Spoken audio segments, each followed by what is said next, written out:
Cyber alert के प्रायोजक हैं केंद्रीय गृह मंत्रालय का Indian cyber crime coordination centre I4C। Cyber अपराधियों का मत लो tension, stop, think and then take action. और केंद्रीय इलेक्ट्रॉनिकी और सूचना प्रौद्योगिकी मंत्रालय, सतर्क रहें, साइबर सुरक्षित रहें। इस बार बताएंगे आपको कि सोशल मीडिया प्लेटफॉर्म्स को लेकर दुनिया में किस तरह लगाया जा रहा है बैन। हमारे देश में भी इसको लेकर क्या है सोच सबकी, क्या कदम उठाए जा रहे हैं सरकार के भी द्वारा। सोशल मीडिया प्लेटफॉर्म सिर्फ आपको सामग्री प्रस्तुत नहीं करते या प्रोवाइड नहीं करते, ये आदतें बनाते हैं, ये आपको कंडीशन करते हैं। सोशल मीडिया प्लेटफॉर्म्स तकनीकी का इस्तेमाल करते हुए लोगों की विरुद्ध किए जा रहे खराब प्रकार के कंटेंट्स को रोकने के लिए समर्थ हैं। इंटरमीडिएट गाइडलाइंस में ऑलरेडी टेक डाउन का प्रोविजन है। कितना कुछ होता रहता है ना ऑनलाइन दुनिया में, लेकिन यदि इसका असल जिंदगी में प्रभाव गलत पड़े तो ये खतरनाक भी हो सकता है, इतना कि आप अंदाजा भी नहीं लगा सकते। नमस्कार, आप देख रहे हैं साइबर अलर्ट और आपके साथ मैं हूं ममता चोपड़ा।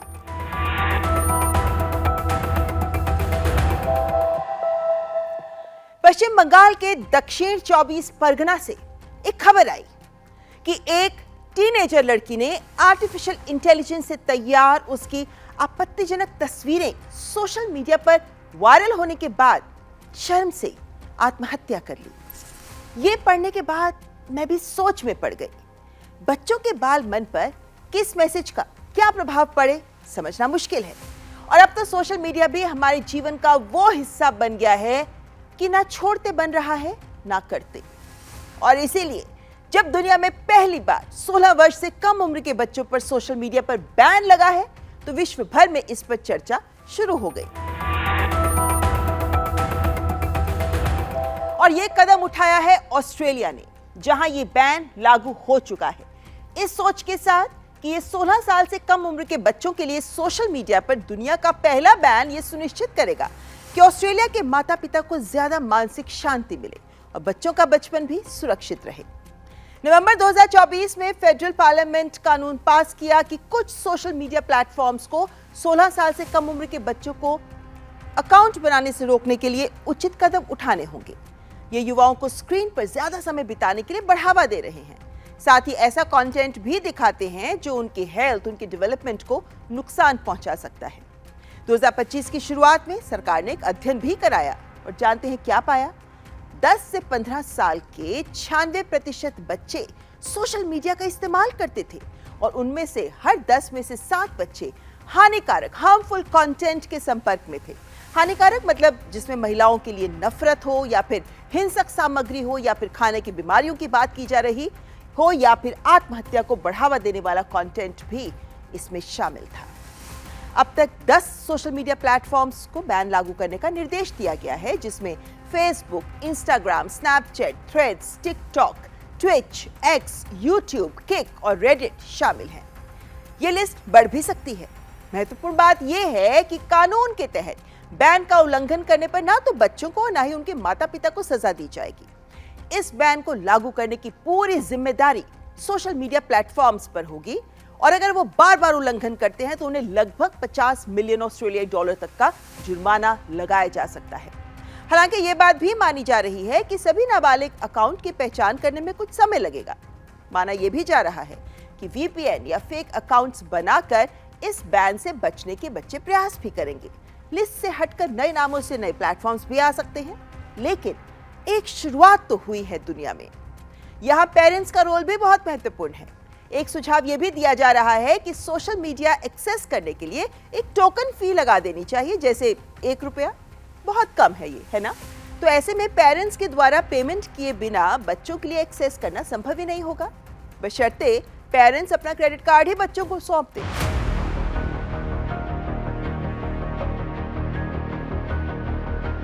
दिसंबर 18, 2025 को ऑस्ट्रेलिया का वर्ल्ड का फर्स्ट लॉ इन्होंने निकाला है for banning children under 16 from social media. इसमें 16 साल के बच्चे जो छोटे हैं उनको प्रोहिबिट किया गया है from holding accounts on major social media platforms typically अभी 10 मेजर प्लेटफॉर्म्स इम्पैक्टेड हैं। इसमें कुछ एक्सेप्शंस इन्होंने दिए हैं कि व्हाट्सएप पे आप मैसेंजर जो किड्स है उसके लिए आप यूज़ कर सकते हो।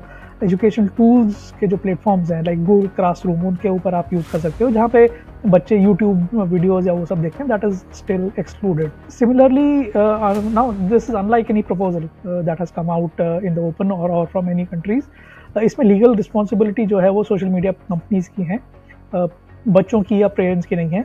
फाइन्स जो है प्लेटफॉर्म्स के ऊपर, सोशल मीडिया प्लेटफॉर्म्स के ऊपर almost I think 49.5 million Australian dollars हैं, विच इज़ अप्रॉक्सीमेटली $33 होगा।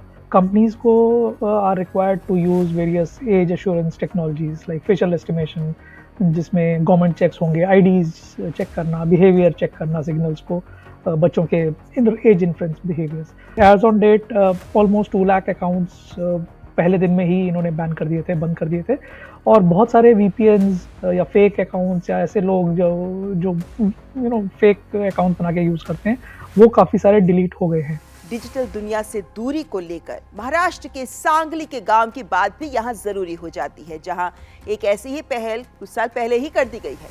कोविड के बाद बच्चे बड़े सब मोबाइल और टीवी से कुछ ज्यादा ही जुड़ गए थे। इससे उनकी पढ़ाई या अन्य कार्य और समाजीकरण प्रभावित होता देखकर गांव वालों ने सोचा कि भाई कोई ठोस कदम उठाना चाहिए, और फिर शुरू हुआ 1.5 घंटे का डिजिटल डिटॉक्स अभियान। शाम को 7 बजे बजता है एक सायरन और सभी लोग मोबाइल टीवी छोड़कर स्क्रीन टाइम से लेते हैं ब्रेक। आपस में बात करते हैं, पढ़ते लिखते हैं, सामूहिक गतिविधियों में भी भाग लेते हैं, और ये क्रम निरंतर 2022 से ही जारी है। लगभग 3000 की आबादी है इस गांव की, और यहाँ हर कोई इस सेल्फ डिसिप्लिन का पालन भी करता है। लेकिन एक सवाल जिसका सब दिल थाम कर जवाब देखना चाहते हैं वो ये कि क्या इस तरह के प्रयास सफल हो पाएंगे, क्योंकि ये तो वो पीढ़ी है जो जन्म से ही इंटरनेट, स्मार्टफोन, सोशल मीडिया और टेक्नोलॉजी के बीच ही बड़ी हुई है। इनके लिए टेक्नोलॉजी कोई नई या सीखने वाली चीज नहीं है, बल्कि ये तो उनकी जिंदगी का ऑक्सीजन जैसा है। हमने टेक्नोलॉजी सीखी, इन्होंने टेक्नोलॉजी में सांस लिया है। एक साथ 10 टैब्स, 5 चैट्स, 3 गेम्स चला सकते हैं ये, और वो भी बिना कंफ्यूज हुए। लेकिन ये ऐप्स भी ऐसे डिजाइन किए जाते हैं कि इन्हें प्रेरित करते हैं कि वे ऑनलाइन ही जुड़े रहें। मतलब जैसे इनकी रियल वर्ल्ड की दोस्ती स्नैपचैट स्ट्रीक से चलती है। स्ट्रीक्स वो नंबर है जो 2 दोस्तों के चैट में दिखता है, जो बताता है कि आप दोनों ने लगातार कितने दिन एक दूसरे को रोजाना स्नैप्स यानी फोटोग्राफ्स या वीडियो भेजा है। स्ट्रीक्स बचाने के लिए दोनों को हर 24 घंटे में एक दूसरे को कम से कम एक स्नैप भेजना जरूरी होता है। सिर्फ चैट मैसेजेस भेजने से स्ट्रीक्स नहीं बचती, और अगर आपने ये स्नैप नहीं भेजी तो फिर स्ट्रीक्स टूट जाती है। कुछ लोग तो 1000, 2000 तक के स्ट्रीक्स रखते हैं। टीनेजर्स के लिए जितनी ज्यादा स्ट्रीक्स उतनी ज्यादा बेस्ट फ्रेंडशिप प्रूफ। स्ट्रीक्स टूट जाएं तो इन्हें लगता है जैसे रिश्ता ही टूट गया। कई बच्चे अलार्म लगाकर बीमार होने पर भी, इम्तिहान के दिन भी स्नैप भेजते हैं सिर्फ स्ट्रीक्स बचाने के लिए। ये तो सिर्फ एक ऐप का एक उदाहरण है। जरा सोचिए, बच्चों को वास्तविक दुनिया से कितना दूर कर रही है ये डिजिटल दुनिया। इसका एक और स्याह पहलू है झूठ फरेब। असल जिंदगी में तो आप जाकर मिलकर जान लेते हैं कि कोई झूठ तो नहीं बोल रहा, लेकिन इस दुनिया में तो मानो हर किसी ने नकाब ओढ़ा हुआ है। स्क्रीन के पीछे का सच क्या है कोई नहीं जानता। तो साइबर स्मार्ट बनना बेहद जरूरी है। इन खबरों पर ही नजर डाल लीजिए। दिल्ली में एक 34 वर्षीय एम्स रिसर्चर ने ऑनलाइन एक ड्रीम गर्ल से दोस्ती की, लेकिन असल में वो शख्स एक विदेशी युगांडा नागरिक था जिसने महिला बनकर ऑनलाइन फ्रेंड रिक्वेस्ट भेजी और फिर 1,90,000 इनसे ठग भी लिए। इसी प्रकार एक 80 साल के बुजुर्ग मुंबई में ऑनलाइन प्यार में पड़कर 9 करोड़ रुपए गंवा बैठे। फेसबुक पर दोस्ती से शुरुआत हुई, 734 बार पैसों का ट्रांसफर किया, लेकिन ये प्यार धोखा निकला। इसी तरीके से पालनपुर में भी एक महिला ने इंस्टाग्राम पर दोस्ती की और गंभीर अपराध का शिकार हो गई।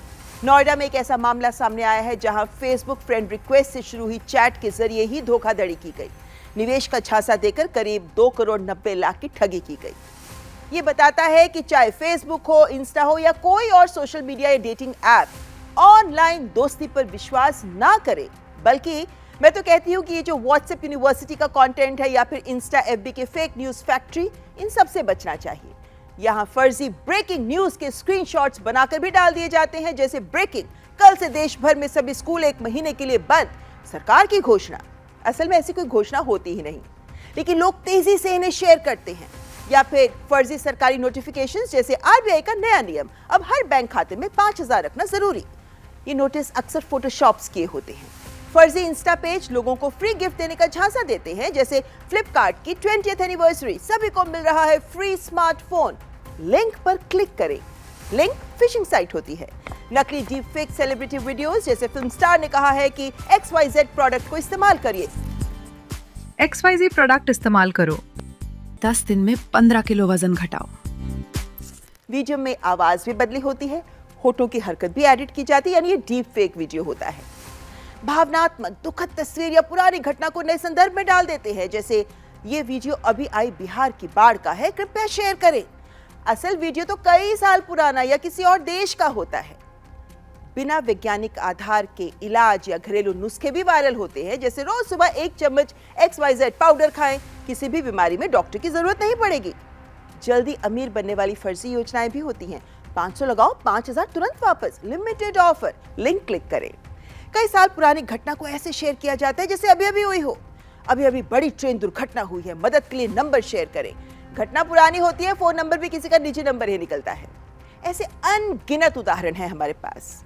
क्या आप समझदार हैं कि इन पर बिना सोचे समझे विश्वास तो नहीं कर लेते? लेकिन ऐसा नहीं है कि इसको लेकर सरकार के द्वारा देश में कुछ एक्टिविटी नहीं हो रही, कदम उठाए जा रहे हैं। हाल ही में सुप्रीम कोर्ट ने सोशल मीडिया पर यूजर जनरेटेड कंटेंट को अपलोड करने से पहले प्री स्क्रीनिंग की जरूरत पर अपनी बात रखते हुए कहा कि सोशल मीडिया पर यूजर जनरेटेड कंटेंट जैसे वीडियोस या कोई भी पोस्ट बहुत तेजी से वायरल हो जाती है और इसे हटाने में भी 24 घंटे तक लग जाते हैं, लेकिन तब तक नुकसान हो चुका होता है। तो कोर्ट ने कहा है कि अभिव्यक्ति की स्वतंत्रता अनुच्छेद 19 महत्वपूर्ण है, लेकिन ये पूर्ण नहीं है। ये सम्मान का अधिकार यानी अनुच्छेद 21 से संतुलित होना चाहिए। किसी को तो जिम्मेदारी लेनी होगी। सुप्रीम कोर्ट ने केंद्र सरकार को एक प्री स्क्रीनिंग मैकेनिज्म का ड्राफ्ट तैयार करने का भी निर्देश दिया है। वैसे सरकार पहले ही digital media code of ethics पर काम कर रही है, यानी कुछ ना कुछ कदम उठाने पर तो काम हो रहा है। हालांकि सेल्फ रेगुलेशन का पालन हमें भी करना ही चाहिए और सेल्फ रेगुलेशन के साथ साथ सेल्फ कंट्रोल भी। इंटरमीडिएट गाइडलाइंस में ऑलरेडी टेक डाउन का प्रोविजन है, लेकिन जो समय उसमें दिया गया है उसके पहले ही कंटेंट्स तेजी से वायरल हो जाते हैं, लोगों की डेफेमेशन होती है। इसके अलावा परवर्स और एंटी नेशनल कंटेंट्स भी तेजी से प्रसारित हो रहे हैं। कोर्ट का यह मानना है कि सरकार को ऐसी इफेक्टिव नीति बनानी होगी जिससे कि सोशल मीडिया कंटेंट्स वायरल होने से पहले ही प्लेटफॉर्म्स के द्वारा उनकी स्क्रीनिंग हो और वो फैलने से रोके जा सकें, जिससे लोगों की निजता भी भंग ना हो और एंटी नेशनल और परवर्स कंटेंट को आगे बढ़ने का मौका ना मिले। ये रिपोर्ट देखिए। मेटा ने 2020 में प्रोजेक्ट मर्करी शुरू किया। ये एक इंटरनल स्टडी थी, ये परखने के लिए कि अगर लोग सोशल मीडिया प्लेटफॉर्म जैसे फेसबुक या इंस्टाग्राम का इस्तेमाल कुछ समय के लिए बंद कर दें तो उनके मानसिक स्वास्थ्य पर, अकेलेपन, चिंता आदि पर क्या असर होगा। जानते हैं अध्ययन में क्या पाया गया? कई मामलों में उपयोगकर्ताओं द्वारा सिर्फ 7 दिन के लिए प्लेटफॉर्म बंद करने पर कम डिप्रेशन, कम चिंता, कम अकेलापन और कम सोशल कंपैरिजन जैसे परिणाम सामने आए। इसे लेकर अमेरिका में कुछ लॉ सूट्स दायर किए गए, जिनमें दावा है कि मेटा जानबूझकर इन रिपोर्ट्स को दबा रहा था जो ये दिखा रहे थे कि फेसबुक या इंस्टा का उपयोग उपयोगकर्ताओं के मानसिक स्वास्थ्य के लिए हानिकारक हो सकता है। लेकिन मेटा का कहना है कि वो एक पायलट स्टडी थी, मेथोडोलॉजी सही नहीं थी और इसीलिए आगे की रिसर्च को बंद कर दिया गया। लेकिन हमारे कान तो खड़े हो ही जाने चाहिए ना। कई स्टडीज बता रही हैं कि नुकसान तो सोशल मीडिया से हो रहा है।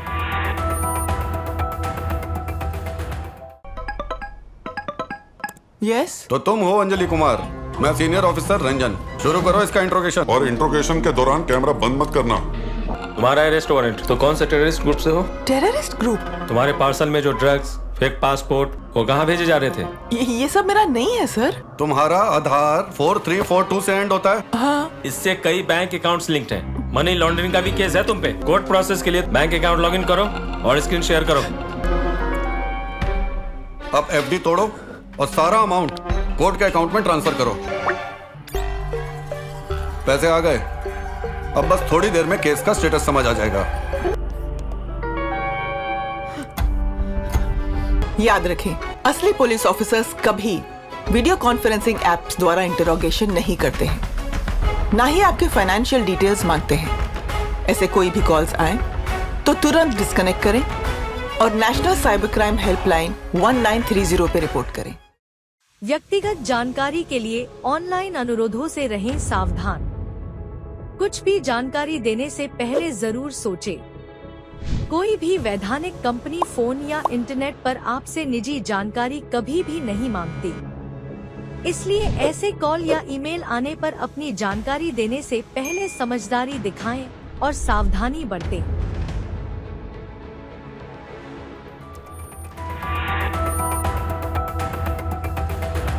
ऑनलाइन दुनिया से तालमेल बिठाने का दौर है ये सुविधाजनक तो है, लेकिन सावधानी भी जरूरी है। उदाहरण के लिए गूगल मैप्स हम सब यूज करते हैं, कन्वीनियंट हो जाते हैं, लेकिन ये हमेशा सही हो जरूरी तो नहीं है। बड़े ट्रैफिक में आप इसे यूज करते हैं, दिखाता है 40 मिनट, लेकिन फिर पता चलता है कि 40 मिनट बाद भी 40 मिनट ही दिखा रहा होता है। तो आपको अपनी तरफ से तो सावधान रहना ही चाहिए। जैसे आप हाईवे पर जा रहे हैं, लोकेशन डालकर आप निश्चिंत हो जाते हैं और पाते हैं कि आप तो जंगल के बीचों बीच आकर रुक गए हैं, डेस्टिनेशन यही दिखा रहा है, जो गलत है। कई बार तो कई लोग इसके कारण हादसे का शिकार हो गए। जैसे उत्तर प्रदेश के बरेली पीलीभीत राजमार्ग पर एक कार गूगल मैप्स की दिखाई गई सड़क पर ही गई, लेकिन नहर में गिर गई, सड़क थी ही नहीं। ऐसे उत्तर प्रदेश के एक इलाके में ही गूगल मैप ने एक अधूरे ब्रिज पर पहुंचा दिया और कार सीधे नदी में गिर गई। इस हादसे में 3 लोगों की मौत भी हो गई। उत्तर प्रदेश के ही हाथरस में भी 2 कारें जीपीएस निर्देश पर ही एक निर्माणाधीन अंडर कंस्ट्रक्शन हाईवे पर चली गईं और दुर्घटनाग्रस्त हो गई। 6 लोग घायल भी हुए। संसद में भी इस बात को उठाया गया कि गूगल मैप्स की गलत या अनअपडेटेड जानकारी दुर्घटनाओं की वजह बन रही है। गूगल ने खुद यह स्वीकार किया है कि पुराने या गलत मैप डेटा या अपडेटलेस मैप्स दुर्घटना करा सकते हैं और इसीलिए अब एक्सीडेंट प्रोन एरिया अलर्ट्स देने का फीचर भी लॉन्च किया जा रहा है। ये सब जानकारी होनी बहुत जरूरी है, क्योंकि तकनीक के साथ साथ खतरे भी बढ़ रहे हैं। हम एआई से सामंजस्य तो बिठा रहे हैं, लेकिन सावधानी भी तो जरूरी है ना। अमेरिका में एक मामला सामने आया। एक 16 वर्ष के लड़के ने एक चैटबॉट के द्वारा उकसाए जाने के बाद आत्महत्या कर ली। मां ने कहा कि कभी नहीं सोचा था कि एक चैटबॉट इतना साइकोलॉजिकल हार्म कर सकता था। पिता ने अदालत में कहा कि चैट जीपीटी के एक होमवर्क हेल्पर के तौर पर शुरुआत हुई, फिर तो उसका विश्वसनीय बन गया और उसके बाद एक सुसाइड कोच। चैट जीपीटी ने 1275 बार आत्महत्या का शब्द उनके बेटे के साथ चैट करते हुए यूज किया। चैटबॉट ने बताया कि कैसे फंदा बनाना है, कैसे एक सुसाइड नोट भी तैयार कराया। एक केस मेगन गार्सिया के 14 वर्षीय बेटे सेविल का भी सामने आया है। आरोप यह है कि सेविल के साथ चैटबॉट ने खुद को एक भरोसेमंद दोस्त के रूप में प्रस्तुत किया और जब सेविल ने सुसाइडल यानी आत्महत्या से संबंधित विचार जाहिर किए तो चैटबॉट ने इसे रोकने की बजाय इसे और बढ़ावा दिया। मां का कहना है कि कंपनी ने जानबूझकर ऐसी प्रणाली तैयार की कि संवेदनशील यानी जो लोग अकेले हैं, वो टीनेजर्स, उनमें इमोशनल डिपेंडेंस पैदा हो जाए, लेकिन कोई सुरक्षा या कोई हेल्पलाइन से जोड़ने का प्रयास नहीं किया गया। अदालत ने इस केस पर सुनवाई भी स्वीकार की। ये एक माइलस्टोन माना जा रहा है कि पहली बार कानूनी मुकदमे ऐसे दायर हुए हैं जिनमें एआई कंपनी से जिम्मेदारी मांगी जा रही है। इसके बाद कंपनीज के द्वारा प्लेटफॉर्म में अंडर 18 के यूजर्स को लेकर बदलाव भी शुरू किए गए हैं। बाद में और भी मुकदमे दायर हुए हैं जिनमें इसी प्रकार के दावे भी किए गए हैं, जिसके बाद ये सवाल उठ रहा है कि क्या आर्टिफिशियल इंटेलिजेंस बेस्ड चैटबॉट्स को फ्रेंड्स या कंपेनियन का दर्जा दिया जाना चाहिए? सुरक्षा और जिम्मेदारी किसकी हो? जब तक इस सवाल का जवाब हमें किसी रेगुलेशन के माध्यम से नहीं मिलता, जाहिर है हमें ही जिम्मेदारी से काम लेना होगा। कार्यक्रम में यहां रुकेंगे एक ब्रेक के लिए। देखते रहे साइबर अलर्ट। अरे पार्सल मेरा नहीं है सर। पुलिस वाले को झूठ बोलता है। अब तुझे पुलिस स्टेशन भी आना पड़ेगा और उसके बाद जेल। मैं एक स्कैमर हूँ, आज मैं पुलिस वाला बना हूँ और ये है मेरा शिकार। मैंने फोन करके कड़क आवाज में सिर्फ इतना कहा कि आपके बेटे के पार्सल में ड्रग्स मिली है, बस इतने में डर गए और इनको कर लिया डिजिटल अरेस्ट। सर ऐसा मत करिए प्लीज सर। या तो जेल जाओ या पैसे दो। अच्छा है ना आइडिया और सेटअप? आइडिया बुरा भी है और पुराना भी। अब इंडिया जानता है कि स्कैम कॉल्स में कभी ड्रग्स, कभी किडनैपिंग की झूठी कहानियां बनाकर पैसे लूटते हो। स्कैमर्स के घिसे पिटे तरीकों को मत दो tension. India stop, think then take action. व्यक्तिगत जानकारी के लिए ऑनलाइन अनुरोधों से रहें सावधान। कुछ भी जानकारी देने से पहले जरूर सोचें। कोई भी वैधानिक कंपनी फोन या इंटरनेट पर आपसे निजी जानकारी कभी भी नहीं मांगती, इसलिए ऐसे कॉल या ईमेल आने पर अपनी जानकारी देने से पहले समझदारी दिखाएं और सावधानी बरतें।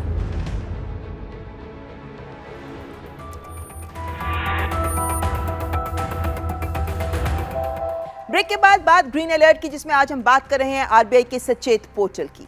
अगर आपको करोड़पति बनाने वाला कोई निवेश विकल्प दिखता है और आप खुश होकर उसमें निवेश करने को तैयार हो जाते हैं, तो ठहरिए, ये झूठा हो सकता है। और बचने के लिए भारतीय रिजर्व बैंक के द्वारा बनाए गए सचेत पोर्टल पर जाकर आप जानकारी ले सकते हैं, क्योंकि यहाँ पे RBI, SEBI, IRDA, national housing bank, pension funds, cooperative societies जैसे सभी रेगुलेटर्स मौजूद हैं और इनके साथ रजिस्टर्ड सभी एंटिटीज भी यहाँ पर लिस्टेड हैं।